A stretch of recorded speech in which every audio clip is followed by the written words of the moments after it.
We were days away from losing our home. We'd given up.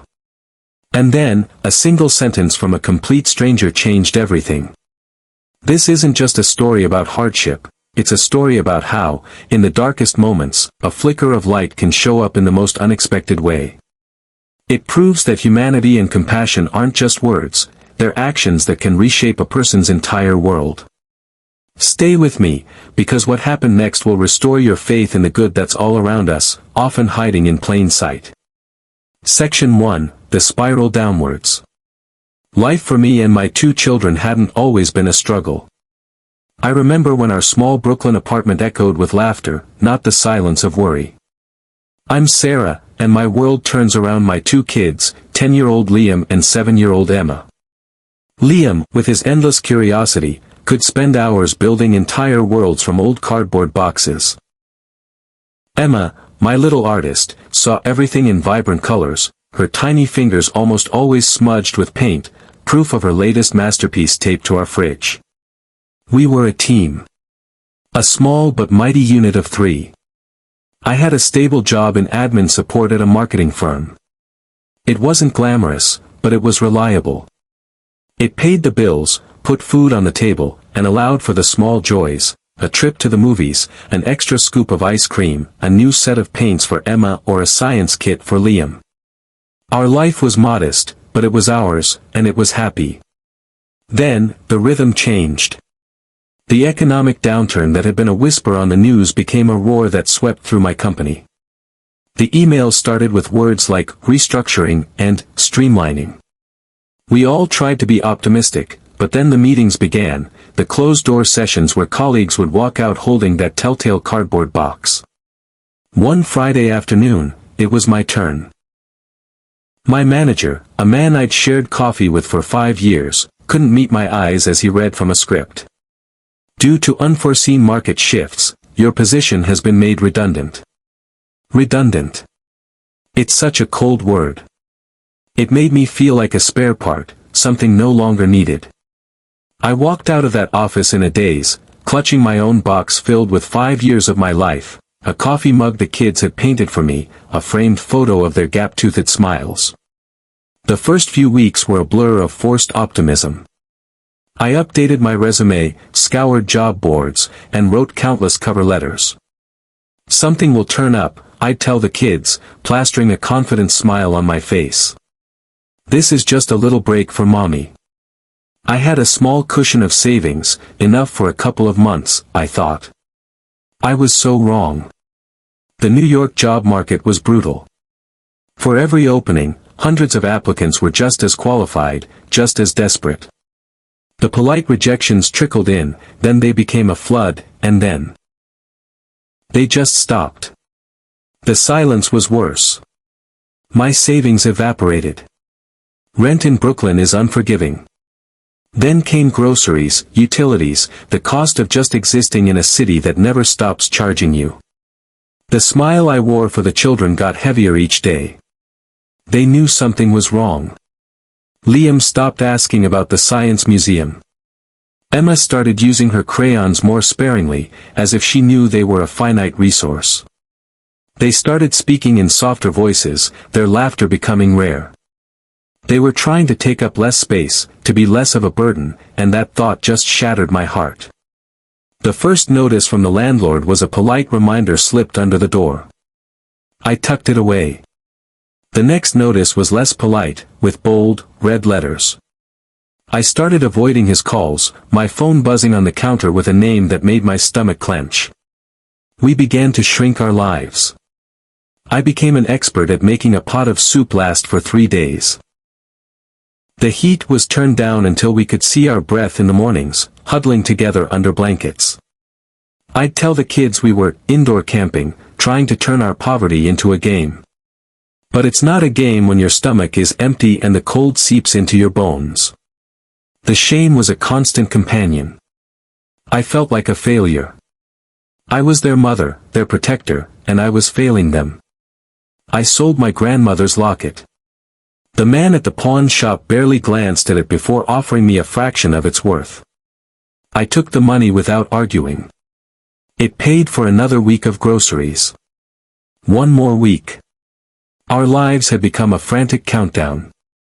The city that once felt full of promise now felt like a cold stone labyrinth with no exit. We were trapped, and the walls were closing in. Section 2, Rock Bottom. The final notice wasn't slipped under the door. It was taped to it, Notice to Vacate. The legal jargon was dense, but the message was brutal. We had 10 days. 10 days until we were homeless. It was a cold morning in the winter of 2025. The festive light starting to appear on other brownstones felt like a mockery, illuminating a world of warmth we were no longer a part of. I stood there, the eviction notice trembling in my hand. I read it over and over, hoping the words would rearrange themselves into something less terrifying. They never did. That was the day my hope finally died. It wasn't a gradual dimming, it was a switch being flipped, plunging me into total darkness. The frantic energy, the forced optimism, it all drained away, leaving a hollow, aching void. My internal monologue went silent. In its place was a single, crushing thought: I have failed. There is nowhere to go. The weight of it was physical. I sank onto the sofa, the notice falling from my fingers. Liam came out of his room, his brow furrowed with that worry that had become a permanent fixture on his face. "Mom. Are you okay?" I couldn't speak. I just looked at him, at his kind eyes so full of trust, and I felt a wave of self-loathing so powerful it stole my breath. That evening, after the kids were asleep, I made the calls. Every family shelter in the city. The conversations were all the same. A weary voice on the other end would listen, then deliver the inevitable news. "I'm so sorry, we're completely full. There's a waiting list." A waiting list that was months long. I called the last number on my list. A woman with a kind, tired voice said, "Honey, it's the middle of winter. There isn't a single bed available in the 5 boroughs. Have you tried family?" My parents were gone, and my only sister was struggling with her own family across the country. I couldn't add my catastrophe to her burdens. We were an island, and the tide was coming in. I hung up the phone and walked to the window, looking down at people hurrying home in their warm coats, heading towards a life I no longer had access to. The next day, I found myself walking into a soup kitchen. The shame was so intense I could barely lift my head. But the kids had to eat. Standing in that line, I realized this was our new reality. This was where we belonged now. That night, as I tucked Emma into bed, she held her worn-out stuffed rabbit and whispered, "Mommy, is Rabbit going to be homeless too?" I had no answer. I just held her tight, my tears soaking silently into her pillow. Rock bottom isn't a loud crash. It's a terrifying silence. It's the quiet, chilling realization that you've reached the end of the line. It is the complete absence of hope. And we were there. With only a few days left. Section 3, The Chance Encounter. With 3 days left, a strange calm washed over me. It wasn't peace, it was surrender. I'd fought, I'd scrambled, I'd prayed. None of it had worked. That morning, the winter air was biting. The apartment was an icebox. I looked in the cupboard. Half a box of crackers, the last scrapes of peanut butter, and some tea bags. Then my eyes fell on a crumpled $10 bill on the counter. The very last of our money. I couldn't fix the eviction. I couldn't find a job. But maybe I could fix this one moment. I could give them something warm in a world that had become so cold. "Hey," I said, my voice hoarse. "How about we go get a hot chocolate? A real one, from a coffee shop." Liam and Emma looked up, their eyes wide with surprise. It was such a small, normal thing, a luxury we hadn't had in months, that it felt like a fantasy. "Really, Mom?" Liam asked. "Really," I managed a weak smile. "Come on. Let's get bundled up." We walked a few blocks to a small, independent coffee shop called Buddy's Coffee, its steamy window promising warmth. The bell chimed as we entered, and the rich smell of coffee and pastries wrapped around us. For a moment, we could pretend we were normal. Behind the counter was a man in his late 40s with a kind, tired face. He looked up as we approached. "What can I get for you folks today?" "2 small hot chocolates, please," I said, trying to keep my voice steady. "And, just a hot water for me." The kids glanced at me, their disappointment clear but unspoken. They knew not to ask. The owner nodded and turned to work the machine. He prepared 2 beautiful hot chocolates, each with a perfect swirl of whipped cream. "That'll be $9.50, he said. My heart sank. I'd miscalculated. With tax, I was short. My face flushed with shame. I'm so sorry," I stammered, my voice a whisper. "I thought I had enough. We have to cancel. I'm sorry to have wasted your time." I started to turn away, grabbing the children's hands, just wanting to disappear. "Wait," the owner said. Just a quiet word that cut through my panic. I stopped, but I couldn't look at him. "Don't worry about it," he said softly. "It's on the house." I finally made myself look at him. I expected to see pity or annoyance. But there was only a calm, quiet understanding. It was just a hot chocolate. But in that moment, it was everything. Section 4, The Act of Kindness. I just stood there, frozen. "On the house?" I repeated, in total disbelief. "People just didn't do that. Not here." "Please," he said, pushing the cups gently forward. "Take them. It's cold out there. The kids should have something warm." My hands trembled as I took the cups. "Thank you," I whispered. I led the kids to a small table, where they sipped their hot chocolates with a joy I hadn't seen in months. I sat there, cupping my hands around my glass of hot water, my mind reeling. I was trying to square the world's harshness with this man's simple decency. After a few minutes, he walked over to our table holding a small paper bag. "Thought you might like these," he said, placing it on the table. Inside were 2 huge, fresh muffins. Leftovers from the morning. They'd just go to waste. I knew he was lying. I'd seen him take them from the fresh display. And that's when the tears came. It wasn't just the muffins. It was the lie. The gentle way he was trying to preserve my dignity, to make his charity easier for me to accept. He pulled up a chair. He looked right at me, his expression full of genuine concern. And then he asked the question that changed everything. "Are you okay?" 4 simple words. But no one had really asked me that in months. No one had asked if I, Sarah, was okay. And with that question, the dam broke. The whole story poured out of me, the job, the eviction, the full shelters, the terror of where my children would sleep in 3 days. I laid my entire failure bare on that table, expecting him to recoil. He just listened. He didn't interrupt or offer platitudes. He just sat there and gave my pain the dignity of being heard. When I finished, he said softly, "My name is Michael. I know what it's like to be scared. I've been there." Then he did something I will never forget. He reached into his pocket and took out his phone. "I have a friend," he said, his voice steady. "He owns this building. He has a small apartment right above the shop. It's been vacant for a little while. It's not much, but it's warm, and it's safe. Let me just make a call."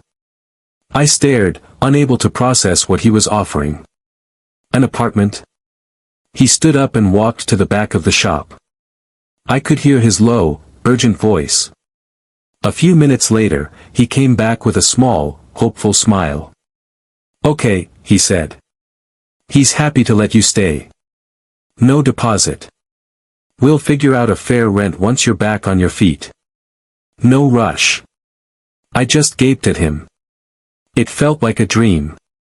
But he wasn't done. He went to the register, took out $200, and pressed the folded bills firmly into my hand. "This is for groceries," he said, leaving no room for argument. "Go fill your pantry. Let the kids pick out whatever they want. They deserve a good meal."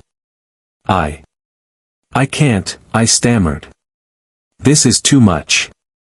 How can I ever repay you?" He looked at me, his eyes full of a deep empathy. "You don't have to," he said. "Someone did something like this for me a long time ago. I'm just paying it forward." "But," he added, scribbling on a napkin, "I do know a woman who runs a catering business nearby. She just told me she's looking for a reliable person to help with admin and organizing. Your background sounds perfect. Her name is Maria. Here's her number. Tell her Michael from Buddies sent you." He handed me the napkin. A name. A phone number. A future. He had given us a home. He had given us food. And he had given me back the one thing that was completely gone, hope. In 15 minutes, a complete stranger hadn't just stopped our fall, he had built us a ladder. Section 5, The Immediate Aftermath. Leaving the coffee shop felt like stepping out of a black and white movie into a world bursting with color. The wind didn't feel as harsh. In my pocket, I clutched the napkin and the $200, proof that it was real. The walk back to our old apartment was completely different. My steps were light. My head was up. For the first time in months, I could breathe. The kids felt it too, practically skipping beside me, chattering excitedly. When we got back, the cold apartment no longer felt like a tomb. The eviction notice on the door looked like a relic from another life. I took it down, folded it, and threw it in the trash. It had no more power. I knelt down to look my kids in the eye. "Something amazing just happened," I said, my voice thick with emotion. "That kind man, Michael, he found us a new place to live. Right above his coffee shop." Emma's eyes grew wide. "A new home? For real?" "For real," I said, a genuine smile spreading across my face. "And that's not all." I held up the money. "We're going to the grocery store. And tonight, we are having a feast." Their cheers filled the small room, a sound so joyous it brought a fresh wave of grateful tears to my eyes. The trip to the grocery store was a celebration. We walked the aisles with a sense of wonder. Liam picked out his favorite sugary cereal. Emma chose macaroni and cheese, a whole chicken, and a carton of chocolate ice cream. The basket was overflowing. At the checkout, I paid with Michael's money, and for the first time in forever, I didn't have to anxiously watch the total. We had enough. That evening, our tiny kitchen was filled with the glorious smells of roasting chicken. Music played from my phone. The kids helped me set the table, their faces glowing. We sat down to eat, and it was more than a meal. It was a reclamation. We were reclaiming our family, our joy. Later, I looked at the napkin. Maria. A job. It was almost too much to hope for, but anything felt possible now. My hand trembled as I dialed the number. A warm, friendly voice answered. "This is Maria." "Hello," I began, my heart pounding. "My name is Sarah. Michael from Buddy's Coffee suggested I call." We talked for 20 minutes. She desperately needed someone with my skills. By the end of the call, she'd invited me to come in the day after next. That night, for the first time in an eternity, I tucked my children into bed without a knot of dread in my stomach. Their bellies were full, their faces were peaceful, and I knew, with a certainty that settled deep in my bones, that we were going to be okay.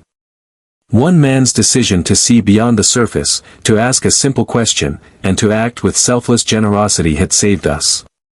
The next few days were a blur of forward motion. We moved our few things into the small, bright apartment above the coffee shop. Waking up to the smell of coffee instead of the chill of dread was a transformation in itself. My meeting with Maria was a success. She hired me on the spot. It was part-time to start, but the work was fulfilling. I felt capable again. Every invoice I organized was a brick in the new foundation of our life. Life found a new, stable rhythm. The kids settled into a new school and they blossomed. Emma joined an art club, her creativity exploding onto canvases. Liam joined a STEM program and would come home buzzing about building robots. I was no longer seeing fear in their eyes, I was seeing passion. Michael became a quiet, steady presence in our lives, an honorary uncle who served lattes. One afternoon, I finally worked up the courage to ask him. Michael, why did you do all that for us? You didn't know us. He paused, looking out the window. A long time ago, he said softly, I was a young man dreaming of opening this shop. I was about to give up when my old boss co-signed a loan for me. He took a huge risk on a kid he barely knew. When I asked him why, he said, because someone did it for me. Just promise you'll pay it forward someday. He turned back to me with a gentle smile. I was just keeping a promise. His kindness wasn't just a random impulse, it was a link in a chain of compassion. And then, I saw the chain continue. A few months later, inspired by Michael, Liam started a kindness club at his school. Its mission was simple, do small, good things for other people. They started by helping a teacher carry her books, then organized a coat drive for a shelter. They were ripples spreading out from that single moment in the coffee shop. It made me realize that these ripples happen everywhere. You hear stories about it, a stranger on a flight helping a stressed-out mother, neighbors protecting each other, first responders going above and beyond. These acts, big and small, are the threads that stitch our society together. And it's amazing, but science actually backs this up. Kindness is contagious. One kind act makes another more likely. Michael's kindness didn't just save one family, it empowered a child to spread that same hope to his own community. Section 7, a reflection on kindness. This whole experience has changed how I see the world. It's changed what the word stranger means to me. Before, a stranger was just an anonymous face. Now, I see them as possibilities. Every person walking down the street is a potential Michael, with their own story and their own capacity to change a life. It's funny, isn't it? We can feel so connected by technology, but so isolated in our struggles. We hide the fear and the desperation. We become islands. What Michael did was build a bridge to my island. He didn't just give us money and shelter, he chose to see me. He saw a human being in pain, and he chose to connect. Finally, if you want more stories that celebrate the best of humanity, please subscribe and turn on notifications. Together, we can keep shining a light on the kindness that